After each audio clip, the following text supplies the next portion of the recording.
अम्मा बाद फ़अऊज़ु बिल्लाहि मिनश शैतानिर रजीम। बिस्मिल्लाहिर रहमानिर रहीम। लक़द ख़लक़नल इंसाना फ़ी अहसनि तक़वीम। सुभानअल्लाह। व सदक़ल्लाहु मौलाना व मौलानल अज़ीम व सदक़ रसूलना नबील अमीनिल बिर्रऊफ़िर रहीम।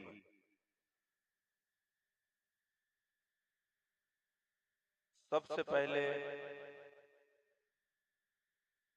ताजदारे कायनात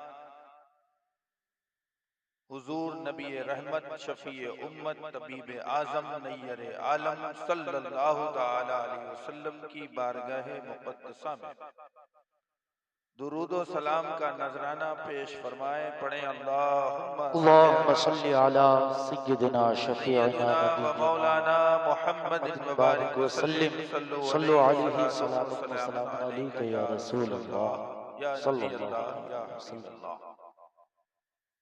मेरे साथ मिलकर एक मर्तबा कलमा तैयबा पढ़ लीजिए।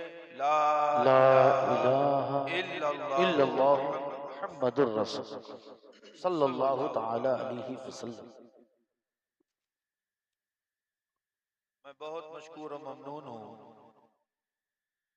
इस बज़्म को सजाने वालों का कि जिन्होंने बड़ी मेहनत करके हुजूर के नाम पर ये महफिल सजाई है।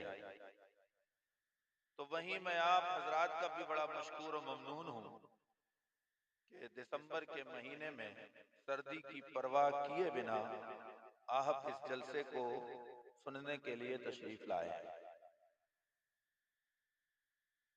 कोशिश करूंगा कि आपके आने का हक अदा हो जाए। आप जो यहाँ तशरीफ रखते हैं उसका कुछ हक अदा हो जाए। जी जी बाकी लाज अल्लाह रखने वाला है। बेशक।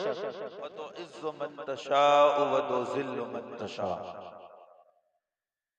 और वैसे भी हम नामो नेहात के लिए प्रोग्राम नहीं करते। हमें इससे भी कोई गर्ज नहीं रहती कि हमसे पेशतर किसने क्या किया, हमारे बाद कौन क्या करेगा। क्योंकि हम जो भी करते हैं अल्लाह की रजा के लिए करते हैं। बेशक बेशक। और जब हम अल्लाह की रजा के लिए करते हैं तो फिर लोगों से शिकवे नहीं किया करते। बेशक क्या खाया, क्या पाया, क्या मिला, क्या हुआ, जो कुछ भी मिला हम तो इस लायक भी नहीं थे, ये सरकार का सदका मिला। क्या बात है। बेशक। तो हुजूर का सदका है, ये उसका शुक्र है, उसका फजल है कि उसने हमें ये नूरानी महफिल अता फरमाई। ये जो बज़्म सजाई गई और इस बज़्म में हम सब आए हैं तो किसके नाम पर आए? हुजूर के नाम पर आए हैं। बस हुजूर कबूल फरमा ले तो बेड़ा पार हो जाए। बेशक। अजीजाने मिल्लत इस्लामिया, आप बड़ी देर से इस प्रोग्राम को समाअत कर रहे हैं। मैं इस लायक तो नहीं हूं जैसी तारीफ मुझसे पेशतर शोरा हजरात ने, उलमा इकराम ने, नकीब अहले सुन्नत ने की है। मैं इसका अहल नहीं हूँ। ये रब का फजल है कि उसने मुझे आप लोगों की दुआओं के सदक़े में इस लायक किया कि मैं आज आपके सामने खड़े होकर के लब कुशाई कर रहा हूं। हजरात गिरामी, सीने में बड़ा दर्द है। इसको छुपा दो भाई, ये कोई हमारी बहन चीख रही है। क्योंकि हमारा मिजाज थोड़ा अलग है। हम पहले ही कह चुके कि हम किसी के लिए नहीं करते। हमारा रब राजी हो जाए तो काम हो जाए। बड़ा दर्द है सीने में, बड़ी तकलीफ है दिल के अंदर कि हमारी कौम क्या थी और क्या हो गई। पूरी दुनिया पर हुकूमत करने वाली कौम, पूरी दुनिया पर सल्तनत करने वाली, हुकूमत करने वाली कौम आज डर खौफ के साए में जुल्म को बर्दाश्त कर रही है।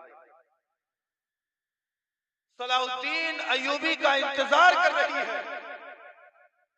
मोहम्मद बिन कासिम के पैदा होने का इंतजार कर रही है कि कहीं से किसी माँ का लाल मोहम्मद बिन कासिम का गुलाम बन करके आ जाए और हमें जुल्म से निजात अता कर दे। क्या होगा, कैसे होगा? बहुत कुछ गौर खौज के बाद, बहुत कुछ सोचने के बाद कोई भी खराबी होती है तो उसकी असल वजह में जाना पड़ता है। हम एक डॉक्टर हैं, जब हमारे पास कोई मरीज आता है तो हम सबसे पहले उसके मर्ज की वजह जानने की कोशिश करते हैं कि ये मर्ज आखिर हुआ क्यों। इलाज हम सबब का करते हैं, तकलीफ का नहीं करते। जब सबब का इलाज हो जाएगा तो तकलीफ खुद ब खुद दूर हो जाएगी। तो बहुत गौर व खौज करने के बाद दो सबब नजर आए कि अगर ये दो मामलात हल कर दिए जाएं तो उम्मीद अल्लाह की जात से कभी है कि वही रातें होंगी और वही दिन होंगे। सबसे पहली चीज तो नजर ये आती है कि हमारी कौम तालीम से, इल्म से दूर है। जिस उम्मत के नबी पैगंबर की वही का पहला लफ्ज इकरा हो, क्या बात है, इकरा, जिसका मानी पढ़, आज उस कौम के बच्चे बजाय पढ़ने के खेतों में काम करते नजर आ रहे हैं। क्या इस कौम की हालत कभी बदल सकती है? बिल्कुल नहीं। बाप भी मजदूर था, खेतों में काम करता था। अगर बेटा पढ़ा लिखा नहीं तो खेतों में ही काम करेगा। माशाअल्लाह। लेकिन अगर पढ़ाने का जज्बा पैदा हो जाए तो इनकलाब आ सकता है। अगर हमारी कौम तालीम में दिलचस्पी रखने लग जाए और हम अपने घर से जो भी अल्लाह ने हमें औलादें दी हैं, 2, 4, 5, 6, उनमें से फकत अगर एक को ही डॉक्टर इंजीनियर की तरफ डाल दें, डॉक्टर बना लें, इंजीनियर बना लें, वकील बना लें, जज बना लें, तो हमारी कौम की हालत सुधर सकती है। कौम कितना पढ़ रही है ये मैं बहुत अच्छी तरीके से जानता हूं। आप अपने बच्चों को कितना पढ़ाते हैं ये भी मुझे मालूम है। हमारे जलसों की हालत ये हो गई है, अगर मैं सवाल करूं कि बताओ यहां पर पोस्ट ग्रेजुएट लोग कितने बैठे? चचा कह रहे हैं कि कौम पढ़ रही है, तो कहां गए वो पोस्ट ग्रेजुएट? बीए एमए वाले लोग कहां हैं? कितने हैं? जरा हाथ खड़ा करके बताएं, कितने लोग इसमें एमए किए हुए बैठे हैं? एक भी नजर नहीं आ रहा है। चलिए थोड़ा और हल्का करते हैं। इंटरमीडिएट तक की अगर बात करें तो कितने लोग होंगे? फिर हाई स्कूल की बात करें तो कुछ तादाद बढ़ेगी, फिर 8वें की बात करें थोड़ी तादाद और बढ़ेगी, फिर 5वें की बात करें तो तादाद ज्यादा हो जाएगी। हमारी कौम फकत 5वां तक पढ़ती है, 8वां तक पढ़ती है, ज्यादा से ज्यादा हाई स्कूल, इंटर, और वहां आकर के उनकी तालीम दम तोड़ देती है। मैं सही हूं? अगर आप इससे ज्यादा पढ़ाए होते अपनी औलाद को और आपकी हमारी नस्ल के बच्चे पढ़े लिखे होते तो ये हालात पैदा नहीं होते जो हालात पैदा हुए हैं। तो पहला जो सीने में दर्द है वो ये है कि जिस नबी के ऐलाने नबूवत से कब्ल पूरे अरब शरीफ की तारीख के अंदर सिर्फ 17 लोग पढ़ा लिखना जानते हो। कितने लोग? 17 लोग पढ़ना लिखना जानते हो, और जब वही आकर के इकरा का कलाम करके गई हो, उसके बाद जो इनकलाब बपा हुआ हो, तो पूरी दुनिया के अंदर ऐसा इनकलाब तालीम के मामले में दिखाई नहीं देता कि जब मुस्तफा करीम ज़ाहिरी दुनिया से पर्दा फरमाए तो 1.25 लाख लोगों के हाथ में कलम हो। 1.25 लाख लोग पढ़ना लिखना जानते हो। ऐसा इनकलाब पूरी दुनिया के अंदर कोई तहरीक नहीं ला सकी, कोई बानिए तहरीक नहीं ला सका। ऐसा इनकलाब कोई और नबी ना ला सका। कैसे लाता? अल्लाह तबारक व तआला ने अपने नबी को अपना महबूब बनाया, उस नबी को कुल मुख्तार बना कर। तो पहली चीज तो ये सीखो, ये 5वें तक की पढ़ाई से कुछ होने वाला है? बोलो। तो जो गौर किया, जो सीने में दर्द आया, वो ये कि हमारी कौम के बच्चे आखिर डॉक्टर क्यों नहीं है, इंजीनियर क्यों नहीं है, वकील क्यों नहीं है, आईएएस और पीसीएस क्यों नहीं है? अब आप कहेंगे गरीब है साहब, पढ़ाई में पैसा लगता है, रुपया खर्च होता है। अगर आप अपने बच्चों को शुरू से स्टैंडर्ड क्वालिटी के साथ पढ़ाते तो भारत सरकार वजीफा देती है पढ़ने के लिए जी, और इस कदर साथ देती है पढ़ाने के लिए कि ऐसा लोन पढ़ने वाले बच्चों को मिलता है जिस पर कोई ब्याज नहीं जाता है। वो पढ़ करके जब कुछ बन जाते हैं तो उस पैसे को, उस कर्ज को अदा कर देते हैं। जी जी, अदा कर देते हैं। लेकिन आपको तो ये बात मालूम ही नहीं। ये बात मालूम किसे होगी? जो पढ़ा लिखा हो। जब बाप खुद अंगूठा टेक है, औलाद की हसरतों को लेकर के आगे बढ़ता है, पालने की कोशिश करता है, पढ़ाने की कोशिश करता है, लेकिन पैसा कहीं ना कहीं आकर के उसका दम तोड़ देता है। अब इसका हल क्या है? मैं तो भाई हकीम आदमी हूं, कोई खतीब तो हूं नहीं, न खतीब आजम हूं, न खतीब शोला बयान हूं जो मेरी जबान से शोले निकलते हो जी, है? मैं तो आपसे संजीदगी से के साथ गुफ्तगू करने में यकीन रखता हूं। आजकल लोग इस कदर चीख चीख कर तकरीरें करते हैं, और पहले वहां शेर पढ़ा जाता है, मोमिनो बैठो करीने से, मुस्तफा तशरीफ लाएंगे मदीने से। मुझे ये समझ में नहीं आया आज तक। इतने उलमा भी रौनक के स्टेज हैं, अगर आप लोग मेरे मसले का हल करें तो अच्छी बात है। मुझे एक बात ये समझ में नहीं आई कि अगर हमारा यकीन ये है कि मुस्तफा समाअत कर रहे हैं तो फिर अंदाजे गुफ्तगू में शोला बयानी का क्या काम है?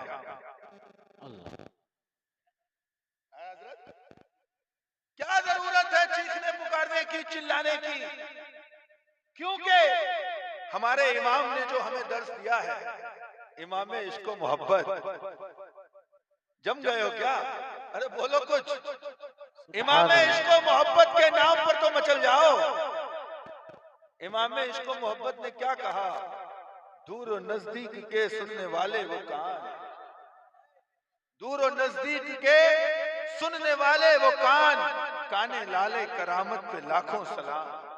जब ये यकीन दिया कि हमारे आका दूर कभी सुनते हैं, करीब कभी सुनते हैं, तो जब हमारे आका सुनते हैं और हमारी बात को सुन रहे हैं तो फिर चीख पुकार करने की जरूरत क्या है? बल्कि अदब तो ये होना चाहिए मिंबरे रसूल का कि बड़ी मोहब्बत के साथ, आहिस्तगी के साथ, संजीदगी के साथ मोहब्बत भरी बातें करनी चाहिए ताकि लोगों के दिलो दिमाग में उतरती चली जाए। सुभान अल्लाह, सुभान अल्लाह। तो मैं फिर बदलकर आ रहा हूं कि भाई हकीम आदमी है, बीओएमएस डॉक्टर है, एमडी किया है, अल्लाह की मर्जी, अल्लाह की रहमत, उसकी अता। कोई बंदा अपने आप से कुछ नहीं कर सकता, जो रब चाहता है वही होता है। इंसान को अच्छी कोशिश करनी चाहिए, नतीजा और रिजल्ट अल्लाह के हाथ होता है। अभी आप जो इतनी देर से लफ्ज हिकमत हिकमत हिकमत हिकमत हिकमत हिकमत सुन रहे हैं, इस हिकमत का मतलब क्या है? दवा इलाज? बोलिए। इलाज है। इस हिकमत का मतलब फकत दवा इलाज नहीं है, बल्कि ये वो फन और वो इल्म है जिसके जरिए पूरी दुनिया पर काम किया जा सकता है, जिसके जरिए पूरी दुनिया को पैगाम दिया जा सकता है। तो लगाई हमने हिकमत और सोचा कि कैसे ये खत्म हो सकता है, किस तरह से हमारे गरीबों के बच्चे पढ़ सकते हैं। तो नुस्खा लेना चाहते हो? जी जी जरूर जी कि हुजूर गरीबों के बच्चे कैसे पढ़ेंगे? जी हुजूर उसके लिए दो काम करना पड़ेंगे। सबसे पहले अपने दिलों को पाक और साफ करना पड़ेगा, तौबा और इस्तगफार करके मुस्तफा जाने रहमत के मोहब्बत में अपने दिलों को रखना पड़ेगा। और एक फार्मूला, एक नुस्खा देकर के जा रहा हूं, अगर उस पर अमल करोगे तो तुम्हारी बस्ती से हर साल आईएएस और पीसीएस, डॉक्टर और इंजीनियर बनकर के निकलेंगे। अगर अमल कर लिया। हम तो इलाज के कायल हैं। मर्ज मर्ज कहने से, अंधेरा अंधेरा चिल्लाने से अंधेरा दूर नहीं हो जाता। अभी लाइट को बुझा दीजिए, बंद कर दीजिए, लाइट जहां से कनेक्ट है उसको डिस्कनेक्ट कर दीजिए, अंधेरा हो जाएगा। चीखते रहिए, चिल्लाते रहिए, अंधेरा अंधेरा अंधेरा, देखें तो दूर हो जाएगा। दूर तभी होगा जब कोई हमारा भाई जेब से मोबाइल निकालेगा, उसकी टार्च जलाएगा तो थोड़ी रोशनी होगी। यकीनन हक है तो नुस्खा चाहिए, जी बताऊं? जी हुजूर अमल करोगे? इंशाअल्लाह अजीज अगर अमल करोगे तो तुम्हारी बस्ती से हर साल एक पोस्ट ग्रेजुएट पैदा होगा, जिस पर पूरी बस्ती को फख्र होगा, बल्कि पूरे मजहब इस्लाम को, पूरी अहले सुन्नत वल जमात को फख्र होगा। सुभान अल्लाह। उसका क्या है कि एक ऐलान करवा दीजिए मस्जिद में, सुने सब उलमा इकराम मेरी बात, और अगर मैं हक बोल रहा हूं तो मेरी ताईद करें, अगर मेरी बात में दम लगती है तब ताईद करें। एक ऐलान करवा दीजिए बस्ती के अंदर कि जिसका बच्चा सबसे ज्यादा नंबर लेकर के आएगा इंटरमीडिएट में, कहा? इंटरमीडिएट में 12वीं पास करके, जिसका बच्चा चाहे वो लड़का हो या लड़की हो, गरीब का बच्चा हो, अमीर का बच्चा हो, अपनों का बच्चा हो, दुश्मन का बच्चा हो, यहाँ दोस्ती और दुश्मनी अल्लाह के लिए है। बच्चा किसी का भी हो, कोई फर्क नहीं। ऐलान करवा दीजिए कि इंटरमीडिएट में जिसका बच्चा सबसे ज्यादा नंबर लेकर आएगा, पूरी कौम, पूरी बस्ती के लोग उस बच्चे को पढ़ाने का काम करेंगे। सुभान अल्लाह सुभान अल्लाह। बोलिए हो सकता है चाचा? जी हो सकता हो सकता है है कि नहीं हो सकता? बोलिए हो सकता है? हो सकता है ना? क्या बड़ी बात है। हमारी मसाजिद में सिर्फ नमाज पढ़ाने के लिए नहीं है, उसमें हमारी जरूरियात के मसाइल को हल भी किया जा सकता है। आज इतने इतने बड़े जलसे हो रहे हैं, खास तौर से बिहार के अंदर 4 लाख 5 लाख रुपया जलसे में खर्च होता है। 2 लाख रुपया, लाख रुपए से कम कोई जलसा नहीं होता है। मैं कहता हूं मुसलमानों, होश के नाखून लो, जलसे कराना अच्छी बात है, लेकिन अगर इतना ही दीन का दर्द रखते हो तो जहां जलसे हो रहे हैं, आजकल सोशल मीडिया का दौर है, अपने घर में बैठकर 1 घंटा जिस मौलाना की चाहो तकरीर सुन लो, और वो जो 4 लाख 5 लाख रुपया बस्ती ने चंदा करके जमा किया था उसको बचाओ, और उस बच्चे से किसी गरीब के बच्चे को पढ़ाओ ताकि वो डॉक्टर इंजीनियर बन जाए और तुम्हारी बस्ती की काया पलट ले। सुभान अल्लाह। नारे तकबीर, नारे रिसालत, मसलके आला हजरत। समझ रहे हैं? बात अच्छी लग रही है, कड़वी लग रही है? अच्छी लग रही है तो सुनो। अब जब ये ऐलान करोगे कि जिसका भी बच्चा हो, भाई रिजल्ट आता है गवर्नमेंट से बनकर, कोई उसमें ये भी नहीं कर सकता कि कहीं से कोई चीटिंग कर दे। जिसका नंबर सबसे ज्यादा उसी का नंबर आएगा। पूरी बस्ती के लोग उस बच्चे को पढ़ाने का काम करेंगे। मस्जिद से ऐलान होगा कि फलां का बच्चा टॉप किया है, इस टॉप बच्चे को हमें पढ़ा करके दुनिया की तालीम में सबसे आगे बढ़ाना है, ताकि ये बच्चा फिर हमारे बाकी बच्चों को पढ़ाने का काम करे। तरह से अंधकार मिट सकता है। ये सॉल्यूशन है कौम का। और दूसरा जो दर्द है वो सुनिए। दूसरा दर्द ये है कि आज गरीब आदमी जब अस्पताल में जाता है, इलाजो मुआवजा के लिए जाता है, कोई बीमार हो जाता है तो उसकी बीमारी में उसकी हस्ती तबाह बर्बाद हो जाती है।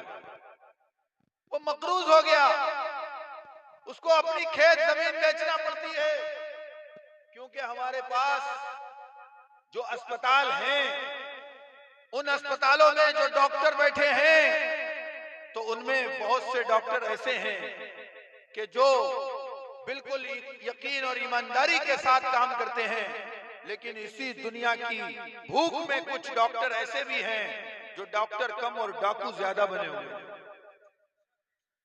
जैसे ही कोई हॉस्पिटल में जाता है तो वो लाखों रुपए का बिल बनता है और गरीब आदमी की हस्ती तबाह बर्बाद हो जाती है। ये जानते हो क्यों हो रहा है? ये इसलिए हो रहा है कि अमीरों के बच्चे डॉक्टर बन रहे हैं, वो गरीबों का दर्द नहीं जानते। अगर किसी गरीब का बच्चा डॉक्टर होता तो उसने गुर्बत देखी होती, परेशानी देखी होती, मुसीबत देखी होती।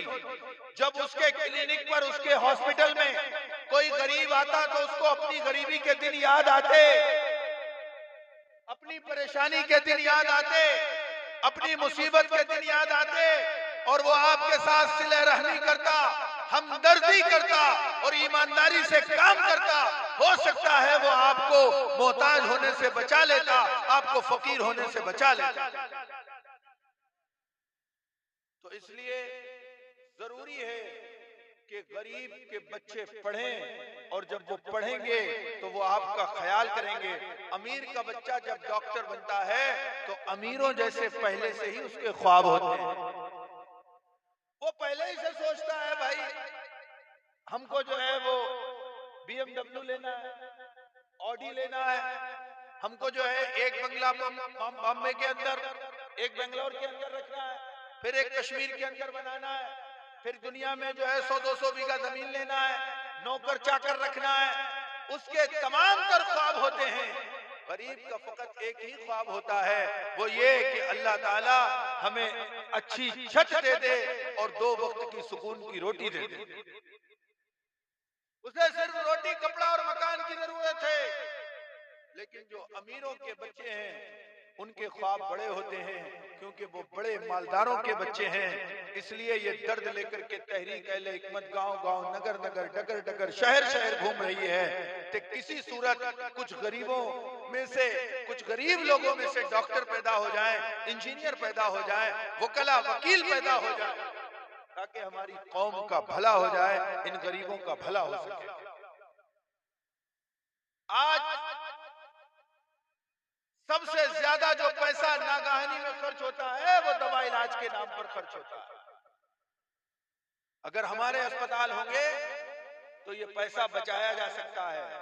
और इससे भी बड़ी सच्चाई ये सुनो कि आज जो नॉर्मल डिलीवरी हमारे घरों में पहले हो जाती थी, नॉर्मल डिलीवरी, विलादत, अब ज्यादातर ये ऑपरेशन से हो रही है।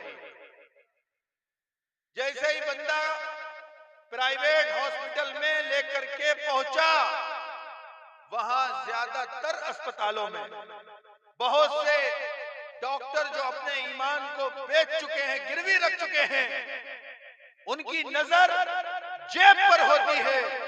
वो पेट काटने में देर नहीं करते, जेब काट लेते हैं, पेट भी काट लेते हैं।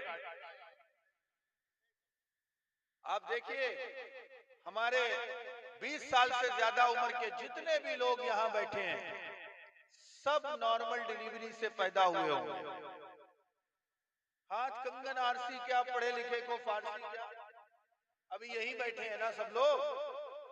तो मैं बोल रहा हूं कि 20 साल की उम्र से ज्यादा के लोग यहाँ जितने भी बैठे हैं, कोई अगर हो जो ऑपरेशन से पैदा हुआ हो तो बताए। एक भी नहीं निकले। लेकिन वहीं अगर मैं ये कहूं कि जो 4-5 साल के बच्चे बैठे हैं, उनमें ज्यादातर जो है पेट काट करके उन बच्चों का जन्म हुआ है, ऑपरेशन करके उन बच्चों की पैदाइश हुई है। मतलब साफ है कि जब जानवरों को ऑपरेशन की जरूरत नहीं है तो इंसानों को जरूरत क्या होगी।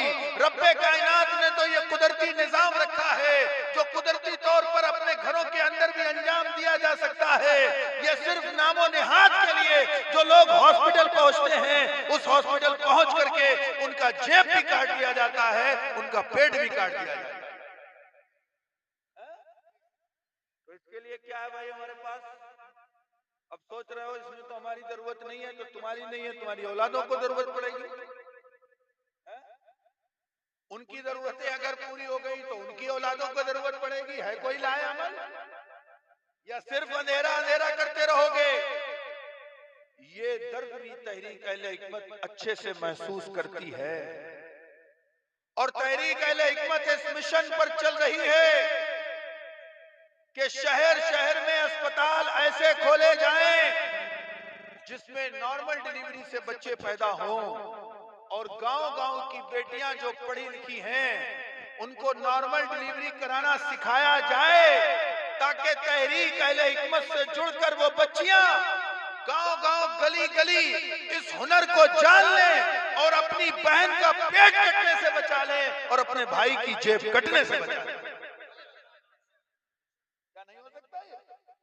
बताइए, दुनिया कब से चल रही है, सब नॉर्मल पैदा होते चले आ रहे हैं। अब जिसको भी अस्पताल लेकर के जाइए उसका जो है ऑपरेशन हो जा रहा है। 90% इस दौर में भी ऑपरेशन की जरूरत नहीं होती है। क्या होता है? नहीं है।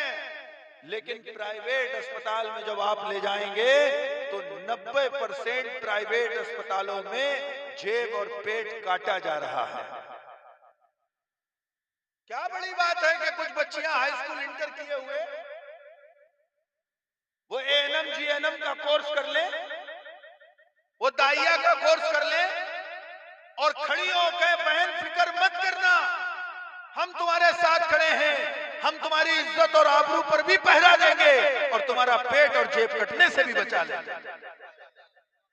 आपको मालूम है कितनी बेपर्दगी होती है डिलीवरी के टाइम?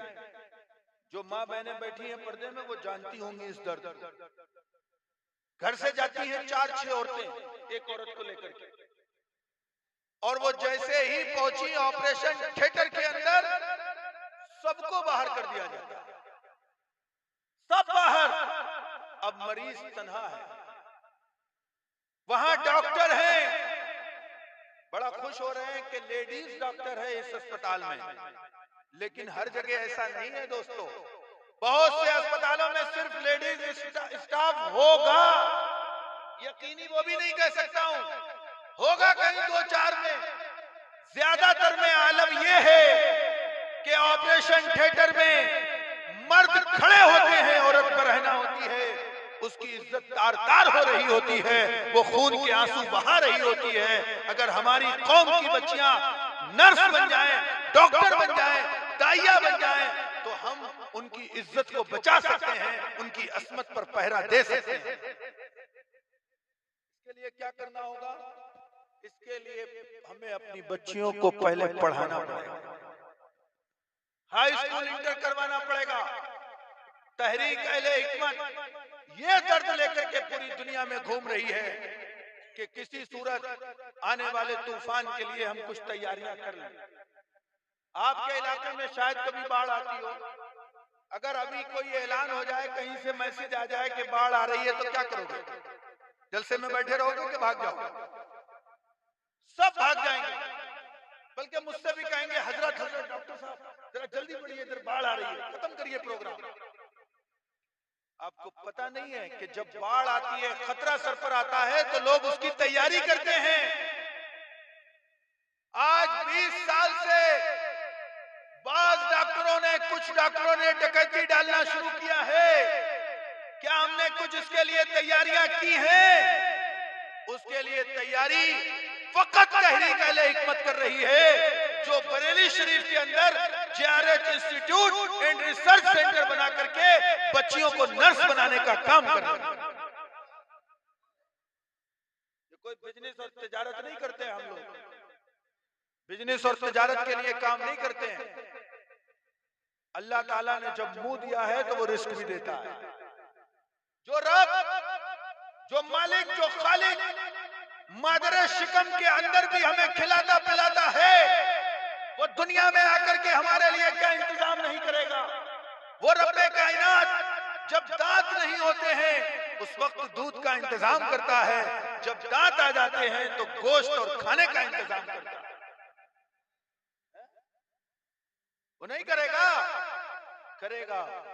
तो अजीजाने मिल्लते इस्लामिया, तिजारत के लिए तहरीक अहले हिकमत काम नहीं करती है। ये दिमाग से निकाल दीजिए कि हम लोग जो हैं वो कहीं से फंडिंग हमारे पास आ रही है, सऊदीया की या अमेरिका की, कहीं से एक भी रुपया किसी भी बैरूनी मुल्क से तहरीक अहले हिकमत कबूल नहीं करती है। और दूसरी चीज ये कि हम लोग चंदे से बहुत ज्यादा बचते हैं। इतना बड़ा इंस्टीट्यूट दारुल हिकमत बरेली शरीफ के अंदर तैयार किया, एक भी रुपया उसके अंदर ज़कात का नहीं लगाया। कहां से बन गया? उलमा इकराम ने अपनी मोहब्बत में जो पेश कर दिया, उससे एक ईंट बनी, एक ईंट लगी, जिस हर ईंट पर उलमा लिखा हुआ नजर आ रहा है। और आज उलमा की मेहनत का समरा नजर ये आ रहा है कि तहरीक अहले हिकमत पूरी दुनिया में मकबूल हो रही है।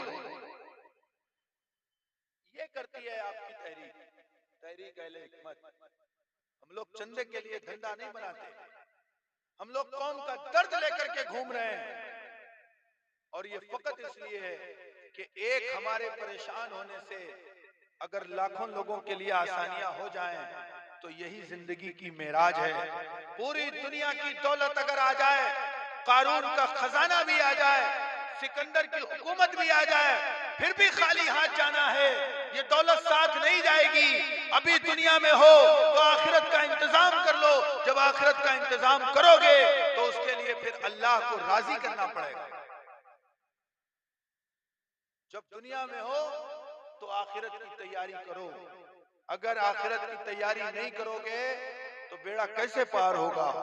आज तहरीक अहले हिकमत इस दर्द को लेकर के गांव-गांव, नगर-नगर, डगर-डगर घूम रही है। जो पढ़े लिखे नौजवान बैठे हैं वो मेरी बात से मुत्तफिक हो रहे होंगे कि अगर यही काम जो हम लोग कह रहे हैं ये जमीन पर उतर जाए, बरेली शरीफ के अंदर जो एक इंस्टीट्यूट बना है, अगर इसी तरह के 10, 20, 50 इंस्टीट्यूट बन जाएं, गरीबों के बच्चे आसानी के साथ पढ़ भी लेंगे और कौम का दर्द समझ भी लेंगे। और एक काम जो और करती है तहरीक अहले हिकमत, उसको सुन लीजिए, वो आपके फायदे का है। उसके बाद अपनी बात को खत्म करूंगा। कितने लोग हैं जो तिब्बे नबवी को जानते हैं? कोई जानता है कि तिब्बे नबवी क्या है? जानते हैं? कोई नहीं जानते होंगे।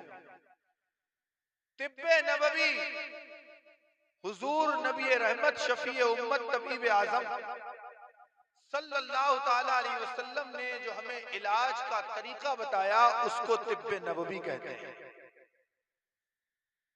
और तिब्बे नबवी पूरी दुनिया के अंदर वो वाहिद मेडिकल साइंस है। मेडिकल साइंस तो आज बता रहा है कि खड़े होकर के पानी पीना नुकसानदेह है। मेडिकल साइंस तो आज बता रहा है कि खतना करवाना चाहिए, इसीलिए सबसे ज्यादा अमेरिका में खतना हो रहा है। मेडिकल साइंस आज बता रहा है कि झटका मत खाओ, ज़िबा करके खाओ। लेकिन 1450 साल पहले हमारे मुस्तफा करीम ने हमें बता दिया, जो तरीका बताया उसे तिब्बे नबवी कहते हैं। कभी सुना है खजूर खाना सुन्नत है? सुना है कभी? ये तो सुना होगा। शहद खाना सुन्नत है, अंजीर खाना सुन्नत है, सोंठ का इस्तेमाल करना सुन्नत है, जैतून का इस्तेमाल करना सुन्नत है, मिसवाक का इस्तेमाल करना सुन्नत है। सुना है? यही सारी चीजों के इस्तेमाल को तिब्बे नबवी कहा जाता है। तरीका मुस्तफा, वो तरीका जिसमें इंसानी सेहत पर बात होती है, इंसान की सेहत की बका के लिए जो तालीम दी जाती है, उसे कहते हैं तिब्बे नबवी, यानी नबी आखिरुज़्ज़मा की तिब, और तिब का मानी है मेडिकल साइंस। और इस तिब के लिए किसी स्कूल या कॉलेज में जाने की जरूरत नहीं पड़ती। इसको सीखने के लिए किसी बहुत बड़े इंस्टीट्यूट यूनिवर्सिटी की जरूरत नहीं पड़ती है, बल्कि तिब्बे नबवी कुरान के पारों में मौजूद है, तिब्बे नबी मुस्तफा जाने रहमत के इशारों में मौजूद है।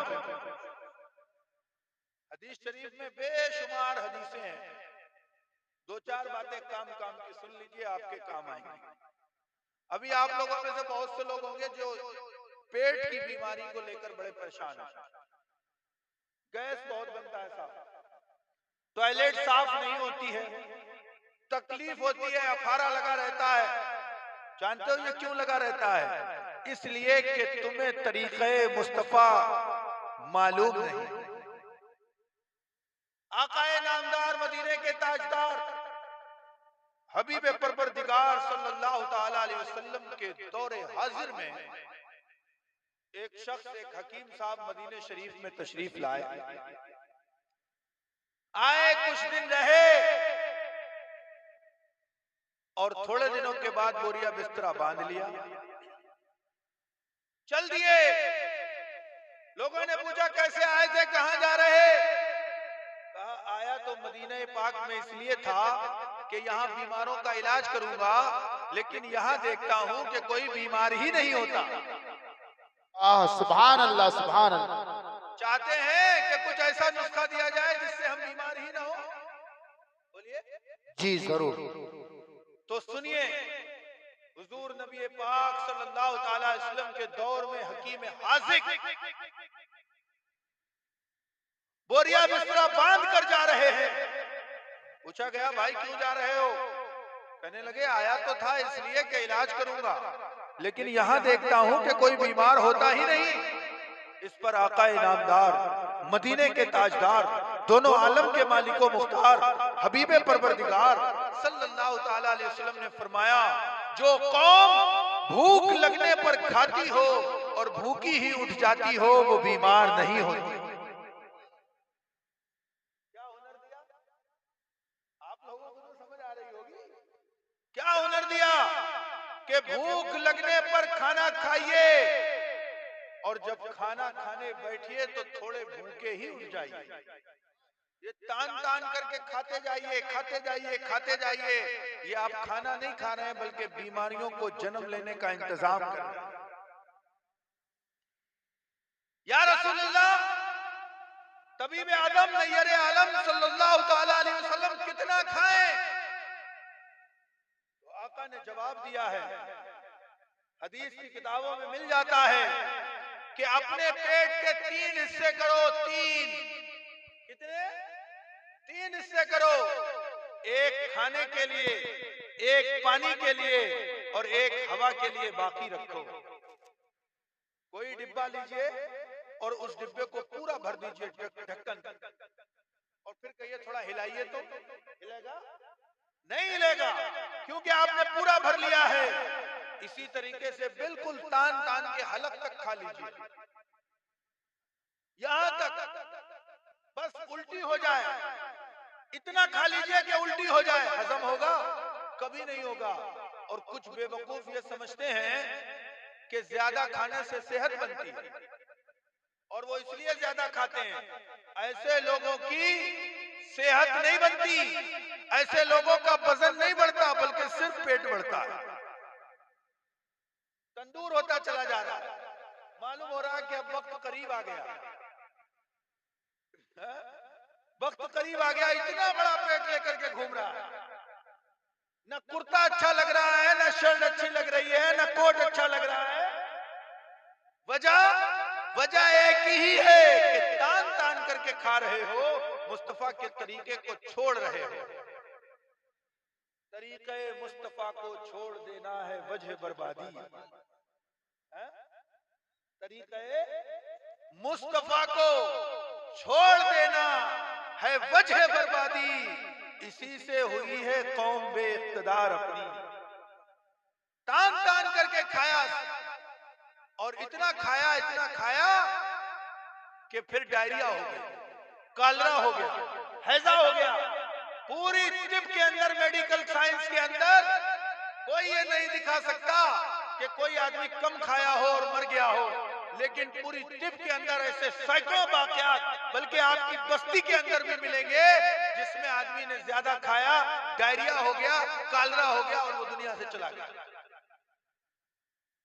ज्यादा खाने से सेहत नहीं बनती है, उल्टा गेर पड़ जाता है, उल्टा। इसलिए अगर सेहतमंद रहना चाहते हो तो मुस्तफा करीम की सुन्नत पर अमल करो, कम खाया करो। और खाने का भी तरीका मुसलमानों का बड़ा अजीब है। सुबह को सिर्फ चाय, ऐसा लगता है जैसे अमेरिका में पैदा हुआ, इंग्लैंड में पैदा हुआ, सिर्फ चाय पी रहे हैं और उसको कहते हैं बेड टी। नई नई जब बेगम आती है ना घर में, कहता अब तो बिस्तर पे ही चाय मिले। इतना खुश होता है कि अब हम बिल्कुल राजा बनकर सोते रहेंगे, सुबह होगी और बिस्तर पर चाय आएगी और एक कप चाय पी करके ऐसा लगता है कि जैसे उसने जोशाना आबे हयात पी लिया। इतना खुश होता है। ये जो बेड टी है ना, बिस्तर पर मिलने वाली चाय, ये BED बेड है ना, लेकिन मैं कहता हूँ BAD बेड, यानी कि एक बुरी चाय। अगर आप सुबह को सिर्फ चाय पीते हैं तो आप एक बुरा काम करते हैं। हाँ, चाय पीजिए लेकिन उसके साथ थोड़ा बहुत खा भी लीजिए। हुक्मा के नजदीक, अतिब्बा के नजदीक सुबह का नाश्ता बादशाहों की तरह कीजिए, यानी जितना अल्लाह ने दिया है सबसे ज्यादा सुबह को खाइए। दोपहर में वजीरों की तरह, यानी उससे कम खाइए, और रात में फकीरों की तरह, यानी बिल्कुल कम खाइए। अब बताइए हमारी कौम क्या कर रही है? सुबह को सिर्फ चाय, दोपहर में थोड़ा सा चावल भात, और रात को तान तान के डिनर कर रहा है। खाए पड़ा है, टांग भी, कबाब भी। और अगर कहीं किसी की महफिल में चला गया, बारात में चला गया, तब तो जितनी हड्डियां नीचे होंगी आप देखकर हैरान करेंगे कि एक डोंगा खाया है या 2 डोंगा खाया। क्योंकि पराया माल पर या हुसैन, पराया माल है। होटल में जाएंगे, इसको भी कड़वी हकीकत को सुन लीजिए, पैसा देकर के खाएंगे तो हड्डी को नोच नोच कर उसका गोश्त बिल्कुल नहीं छोड़ेंगे, लेकिन जब कहीं शादी में जाएंगे तो एक मुंह मार करके उसको फेंकते रहेंगे, दूसरा उठाएंगे, उसको खाएंगे, फिर उसको फेंकेंगे। कल मैं एक निकाह पढ़ाने के लिए गया तो मैंने देखा, उसका फोटो भी लिया, वीडियो भी बनाया। हाँ, हमारी तहरीक के अब्दुल मुबीन साहब के निकाह में शरीक होने के लिए जब मैं गया तो देखा एक टेबल के ऊपर 6 प्लेटें लगी हैं, जो प्लेटें आधी भरी हुई हैं, आधी, खाने वाला कोई नहीं है। पूछा क्या हुआ? बोले लोग खा खा के छोड़ कर गए। हजरत फोटो है मेरे पास, मैं दलीलों के साथ बात करता हूँ। मुझे बहुत अफसोस हुआ कि लोग कहते हैं सीमांचल की जनता गरीब है, अवाम गरीब है, बिहार के लोग पिछड़े हुए हैं। अरे ये तुम्हारा पिछड़ापन दूर होगा कि तुम खाने को आधा खा रहे हो, आधा फेंकने के लिए छोड़ रहे हो। शर्म आनी चाहिए। तो खाना बर्तन में उतना ही लिया करो जितना खा सकते हो। बल्कि हमारे आका मुस्तफा जाने रहमत, यार मचल जाया करो हुजूर के नाम पर। हालांकि मेरी तकरीर में ऐसा ही होता है, लोगों को ऐसा लगता है कि वो जम गए, ऐसा लगता है वो है ही नहीं, बिल्कुल जमे हुए। क्योंकि इस तरह की बातें शायद पहले उन्होंने ना सुनी हो तो वो उसको महसूस होकर के सुनते हैं, लेकिन जब हुजूर का नाम आए तो मचला करो।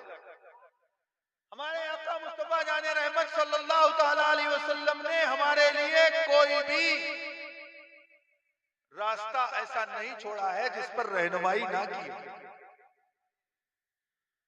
हुजूर नबी पाक सल्लल्लाहु ताला अलैहि वसल्लम बर्तन के नीचे लगा हुआ सालन या नीचे लगा हुआ खाना ज्यादा महबूब रखते थे। जब साइंस ने इस पर रिसर्च की तो पता चला कि हांडी के नीचे जो बैठ जाता है असल माल वही होता है। प्लेट के नीचे तली में जो पहुंच जाता है, प्याले के नीचे जो होता है उसमें विटामिन और न्यूट्रिशन ज्यादा होता है। तो बिल्कुल ज्यादा से ज्यादा खाया करो, लेकिन इतना कि जितने में कुछ हवा पास होने की गुंजाइश रहे। और अपनी प्लेट को, बर्तन को साफ कर लिया करो और साफ करके अल्लाह का शुक्र अदा किया करो। कितने लोग हैं जिनके पास खाने के लिए पैसा है लेकिन डॉक्टर ने पाबंदी लगाई, परहेज बताया हुआ, वो खा नहीं सकता। तो पता ये चला कि कोई अपनी मर्जी से नहीं खा सकता, जिसे रब खिलाना चाहेगा वो ही खाए। और रब कब खिलाएगा? जब वो हमसे राजी रहेगा। और वो राजी कब होगा? जब हम उसके महबूब की सुन्नतों पर अमल करेंगे। जब हम उसके महबूब की सुन्नतों पर अदाए मुस्तफा को अदा करेंगे तो हमारा रब हमसे राजी हो जाएगा।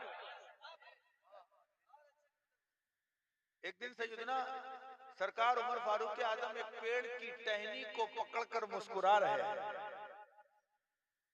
लोग बड़ी हैरत में हैं कि आज उमर फारूक आजम पेड़ की टहनी को पकड़कर क्यों मुस्कुरा रहे हैं। किसी ने पूछ लिया, हुजूर क्या मामला है, आप मुस्कुरा क्यों रहे हैं? आप फरमाते हैं कि मैंने एक दिन अपने आका मुस्तफा जाने रहमत को ऐसे ही खड़े होकर पकड़कर मुस्कुराते देखा था। मैं अदाए मुस्तफा को अदा कर रहा था। तो मेरे प्यारे अजीजों, हुजूर की सुन्नतों को जिंदगी में लाओ। कहीं तन्हा नहीं छोड़ा हमें। जो तरीका ना बताया हो, सोने का तरीका मुस्तफा से पूछो, जागने का तरीका मुस्तफा से पूछो, चलने का तरीका मुस्तफा से पूछो, उठने का तरीका मुस्तफा से पूछो, खाने का तरीका मुस्तफा से पूछो।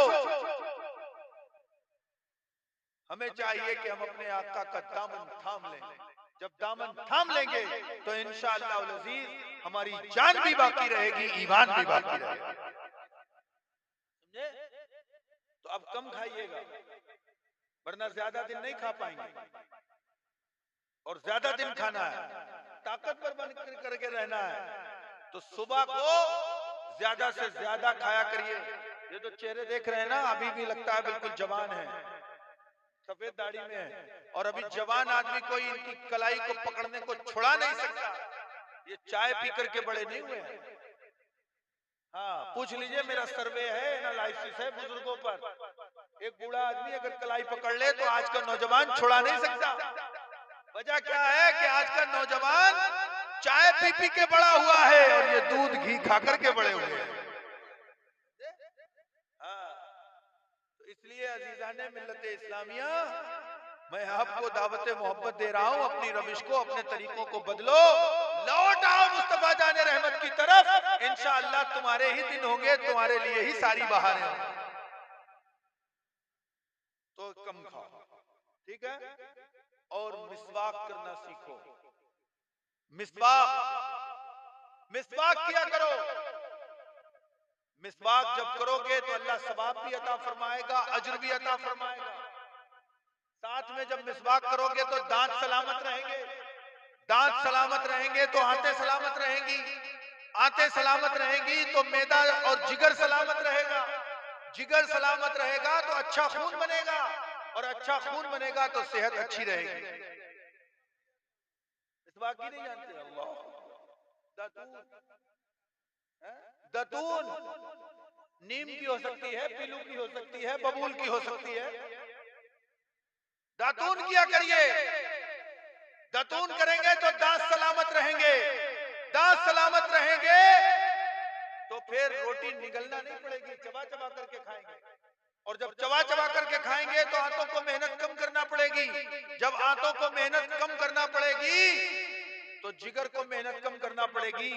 जिगर जब मेहनत कम करेगा तो अच्छा खून बनाएगा, और जब अच्छा खून बनेगा तो ताकत आएगी, फौलाद पैदा होगा जिस्म के अंदर, और तुम्हारा सीना फौलाद की तरह हो जाएगा, तुम्हारे जिस्म में जान पैदा हो जाएगा। इसलिए अच्छी सेहत के लिए जरूरी है कि अच्छा खून बनता हो, और अच्छा खून बनाने के लिए जरूरत है कि खून बनाने की मशीन जिगर अच्छा हो, और अच्छा जिगर होने के लिए मैदा और आंतें अच्छी होनी चाहिए।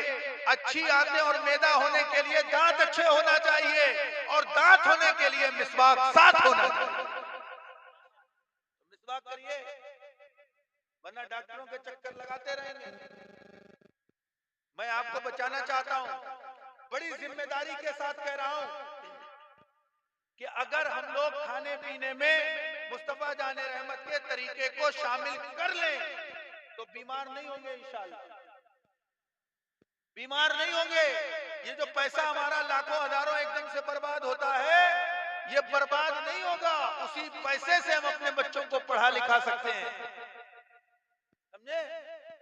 तो ये कुछ बातें थी जो मैंने अर्ज की है आप लोगों को। आखिरत की तैयारी करिए, जिंदगी का कोई भरोसा नहीं है, जिंदगी का कोई भरोसा नहीं कि कब क्या हो जाए। इसलिए तहरीक अहले हिकमत ये चाहती है कि लोगों तक सेहत का पैगाम पहुंचे, लोग तालीम के लिए बेदार हों, औरतों की पर्दे की हिफाजत के लिए हमारे अपने नॉर्मल डिलीवरी सेंटर हो, हॉस्पिटल हो। हम कोई चंदा नहीं मांगते हैं आप लोगों से, ये नहीं कहते कि भाई हमको जो है 10, 20, 50 हजार रुपया ला कर दीजिए। चंदे के लिए हमने तहरीक नहीं बनाई है, बल्कि हम तो ये चाहते हैं कि आपको क्यों ना वो हुनर दे दिया जाए जिससे आपके बच्चे खुद पढ़ लिख जाएं। अल्हम्दुलिल्लाह व बिहम्दिही तहरीक अहले हिकमत जगह जगह इदारे कायम कर रही है, जिसमें इंग्लिश मीडियम सीबीएसई की पढ़ाई, सीबीएसई की तालीम हो रही है और बच्चे पढ़ रहे हैं, आगे बढ़ रहे हैं। और ऐसा नहीं है, हमारे यहाँ जो बच्चे पढ़ रहे हैं वो दुनिया भी सीख रहे हैं, दीन भी सीख रहे हैं। सिर्फ अगर दुनिया सीख ली, डॉक्टर बन गए, इंजीनियर बन गए, कलेक्टर बन गए, तो दुनियादार होने का अंदेशा है। लेकिन अगर बुनियादी तालीम में दीन की तालीम शामिल हो जाए तो डीएम की कुर्सी पर बैठ कर भी कौम का ख्याल रहे, डीएम की कुर्सी पर बैठ करके भी हक फैसला दिया जाएगा, कौम की खिदमत की जाएगी, मुल्क की खिदमत की जाएगी। इसलिए जरूरी है कि ऐसे स्कूलों में बच्चों को पढ़ाइए जहां आपके बच्चे शराबी ना बने बल्कि नमाजी बन जाए। बहुत बड़ा मसला है हजरत, ये वक्त नहीं है वरना मैं सुनाता। जैसे तैसे करके गरीब आदमी अपने बच्चों को हाई स्कूल इंटर तक पढ़ाता है, फिर उनको बाहर भेजना पड़ता है। जब बाहर जाते हैं तो ना जाने कितने बच्चे ऐसे हैं जो सटोरिया बन जाते हैं, शराबी कबाबी बन जाते हैं। क्या फायदा होगा उनके पढ़ने का? ड्रग्स लेने वाले, इंजेक्शन लेने वाले। इसलिए हम उस आने वाले तूफान की आहट को समझ रहे हैं, डगर डगर नगर नगर दर्द लेकर के घूम रहे हैं कि काश हमारी बात किसी के दिल में उतर जाए और वो हमारे साथ कदम से कदम मिला करके चले और हम समाज की बुराइयों को खत्म करते हुए एक नया मुआशरा तश्कील दें जिसमें एक हाथ में कुरान हो तो दूसरे हाथ में साइंस हो। अल्लाह तबारक व तआला हमारी इन कोशिशों और काबिशों को कबूल फरमाए। एक चीज और कि मोबाइल का इस्तेमाल जितना कम से कम हो सकता है कम से कम कीजिए। ये मोबाइल की तबाही अभी समझ में नहीं आएगी, अभी तो चला रहे हो, नया नया मामला है। लेकिन जब ये मोबाइल चला चला करके 40 साल की उम्र पार करोगे, बूढ़े हो जाओगे, तो पता नहीं है फिर क्या होगा। क्योंकि जिन लोगों ने अपने यहाँ मोबाइल लॉन्च किया था, इजाद किया था, उन्होंने मोबाइल को हटा करके रिसीवर लगवा लिए। और हमारी कौम रात भर मोबाइल चलाती है और दिन भर सोती है। फजर के वक्त में सो रहे हैं इसलिए क्योंकि 2 बजे तक जो है व्हाट्सएप, फेसबुक, रील, यूट्यूब इसी पर मगन रहे। नौजवानों, ऐसी ऐसी बीमारियां लगेगी जिनका इलाज हकीमों के पास भी नहीं होगा। अभी होश के नाखून लेने की जरूरत है। इस मोबाइल को जितना कम से कम इस्तेमाल कर सकते हो, जरूरत के लिए इस्तेमाल करो। और मैं अपनी माँ बहनों से भी हाथ जोड़ करके ये विनती करता हूँ, बच्चों को बचपन से छुपाने के लिए, बहलाने के लिए मोबाइल मत दिया करो। बहुत सी माएं घरों में बच्चा चुप नहीं रहा, रो रहा है तो उसको कोई ना कोई कार्टून लगा कर दे देती हैं। वो तुम्हारी कौम के बच्चे फिर कार्टून बनेंगे। जब खुद देखेंगी तभी तो देखेगा। होना तो ये चाहिए था कि बच्चे को छुपाने के लिए तुम्हारे जबान पर नाते मुस्तफा होती, कलामे इलाही होता, तुम्हारी लोरियां मुस्तफा जाने रहमत की नाते होती, तुम्हारे बच्चे